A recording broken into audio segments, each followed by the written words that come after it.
பிரச்சாரத்துக்கு நான் செல்லும் போது எப்படி 1996ஆம் ஆண்டு நான் பிரச்சாரம் செய்தேனோ அந்த மாதிரி அது எந்த அளவுல என்னால் தாக்க வேண்டியது, எதை தாக்க வேண்டியது, எப்படிப்பட்ட தலைவர் உருவாக்க வேண்டியது, எதை பொறுப்பா பேசுறாங்க, எது பொறுப்பில்லாம பேசுறாங்க, எதை மக்களுக்கு கற்றுத்தர விரும்புகிறார்கள், எல்லாத்தையும் விலாவரியா எடுத்து சொல்கின்ற தன்மையும் இருக்கிறது. I won't hit below the belt, but I'll say it very straight.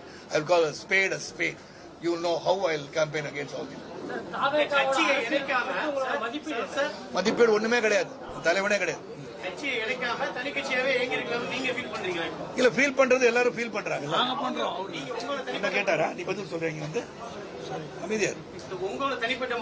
என் தனிப்பட்ட முறையில அவங்களுடைய கருத்துக்களை நான் கேட்பது என்னுடைய வேலை. ஏன்னா 35 ஆண்டுகள் பயணிச்சிருக்கேன் எல்லாரும் கூடயும்.